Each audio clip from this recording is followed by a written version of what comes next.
Hi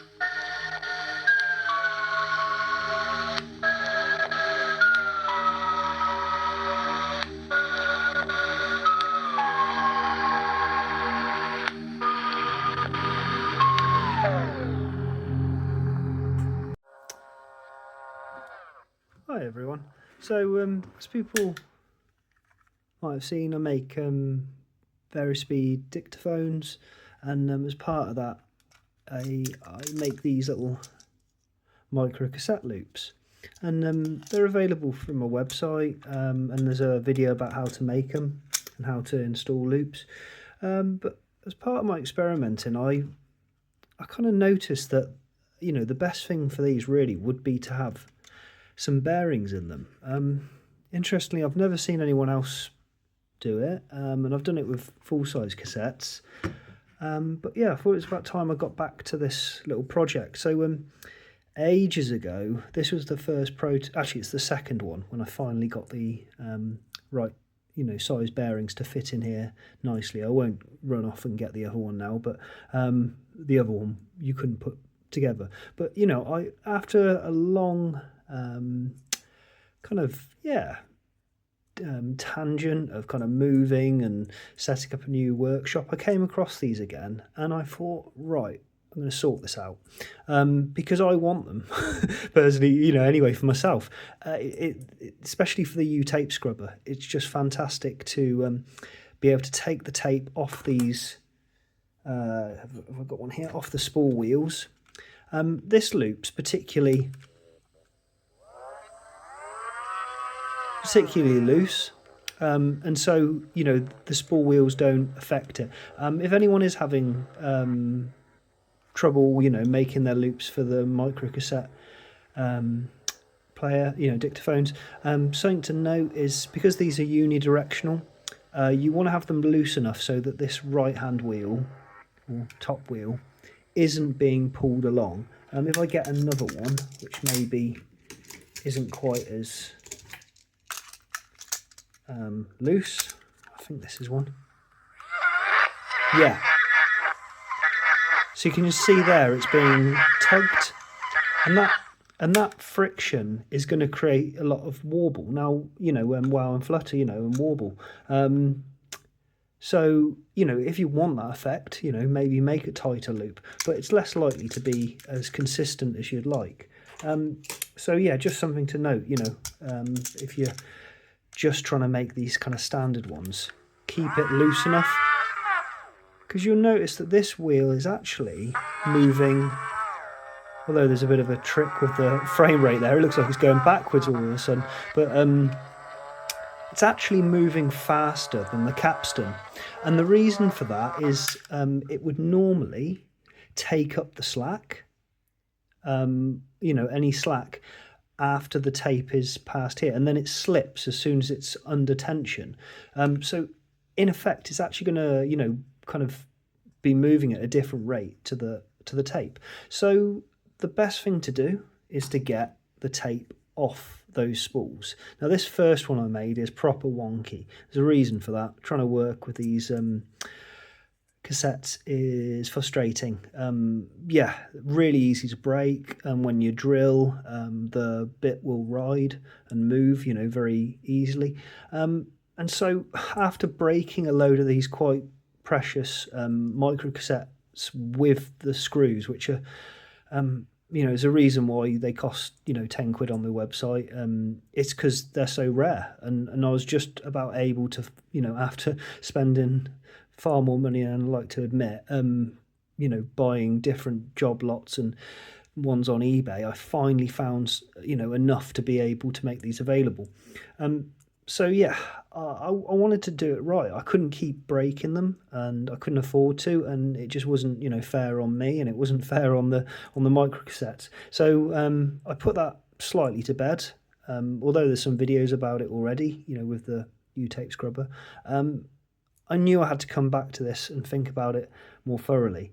So kind of randomly today, whilst I was building up a batch of, I'll just scan over, a batch of these dictaphones, you know, and when I'm making the loops for the U-tape scrubber, that's got loads of torque in it, the motor drive, and I'll generally make the loops fairly tight. Also, if we're going to go forwards and backwards, we don't want slack in there because it will start to bunch up and then it can cause problems.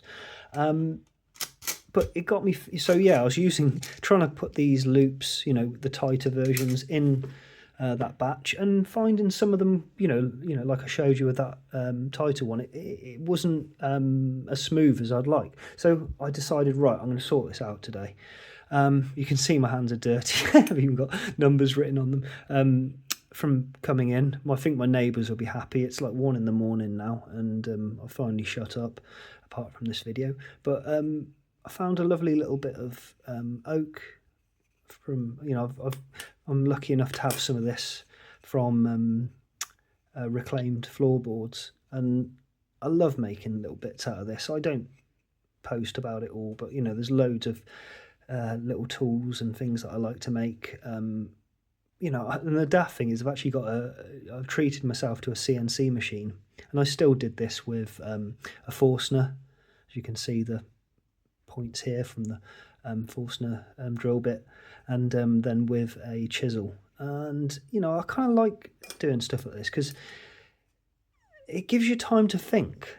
So I cut it out, and I was like, well, damn, I've made it a little bit too big. And I realised, well, actually, that's perfect. The height-wise is solid as a rock, but, we want to be able to lift it in and out. And then I was like, perfect. So by putting a little sponge pad in there, oh, that's quite satisfying. And what this means is, one, I can drill them reproducibly without slipping. And two, it reinforces the rest of the cassette tape whilst I'm drilling. And I just found this, I was hoping this would improve the breakage, or decrease the breakage rate. But also, you see how I've made it so it's just sunk enough to start thinking about how would I make a template for it. If it wasn't 1 o'clock in the morning, that's what those markings were for. I was going to cut a bit of sheet steel, and then a couple of pieces, and then I would try, trial and error until I got it right. But since it was so late, I just grabbed one of my broken dictaphone covers and did my best to drill it. And surprisingly, I think it's pretty much bang on where I'd want it to be. And then, I put it on there, and I thought, well, that's okay, but no, it's moving. And I sat there kind of looking at it, and I love it, late at night when things are quiet. I'm actually able finally to think. And then this happened, and I thought, here we go. So all I needed really was some way of lining up the holes, because that is, otherwise I would have had some maybe mounting points for a sheet, but that doesn't get much better than that. Now that's assuming that I've drilled this 100%, but that's my, like I say, the drill bit will ride, so I might have to re-drill a couple of these until I get an absolute perfect one. But for now, I'm pretty damn happy with that. So here's one that I drilled from it. You can't see. Oh, I'm not going to turn that over unless I do that. Stop those. It's got some nice countersunk screws in it, and yada yada. I like to keep loads of hardware like this in my workshop, just so I can prototype stuff, on the fly. And this all lines up pretty nicely. It might take a couple more goes to get it absolute perfect, but you see there, I even drill out the top cover to give space for those nuts. Fantastic. So next little job is going to be coming up with a standard tape loop size for this. I mean, that was the other thing that was frustrating me about this. There's a couple of because obviously I made them for me as well. Every single one of them had a slightly different tape loop length. So by standardizing this, I can now make uLoop plus tape loop packs as well. You know, and they can go out with a few, and I can just be really confident that when someone buys another tape loop pack, that they're going to fit all of them. If you've, I think I sold one, you know, of the original version. You know, like a lot of my stuff, it's not big sellers. I do it for me, and I do it just because, you know, this is what I want to devote my life to. You know, if I wanted to make money, I'd use my chemistry degree. Anyway, so this is what they will look like. Probably cleaned up a bit more, you know, and anyway, I'm going on and on. Next job's going to be making a loop for this, and then I'm just going to do a couple of comparison videos of it versus the standard micro cassette loop. So I hope that's been interesting, and if you've got any questions, just leave them below. Okay, so I've just been doing a little test with the new uLoops Plus, and I just threw this loop on there. I haven't made it exact. I can definitely get that a lot tighter. But yeah, the first tests were really good. So first thing I noticed was if we just turn down the volume on this one, something I didn't mention a minute ago is, of course, you might be able to hear there, as well as the motor noise, which is just inevitable, it's a motor. Might be able to hear just some little rattle coming from the actual spool wheel. Yep, that's the difference. Now, when we are using the new uLoops Plus, we've got none of that kind of rattle that comes from this. So that's one big advantage to begin with. Let's just...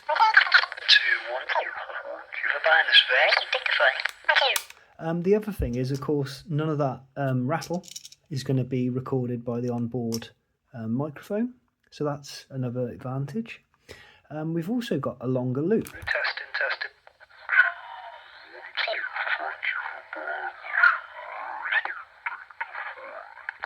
1, 2, testing. You know, so that's a good advantage. And 3, if you wanted, and 4, sorry, if you wanted to use this with the Lo-Fi U-tape scrubber, it's going to mean that you can go forwards and backwards, you know, smoothly, because you're not going to have any of the problem with the tape rubbing when you go backwards on these spools. So yeah, thanks for checking that out, and yeah, until next time, peace, love, and tape loops. 1, 2, testing. Until next time, peace, love, and tape.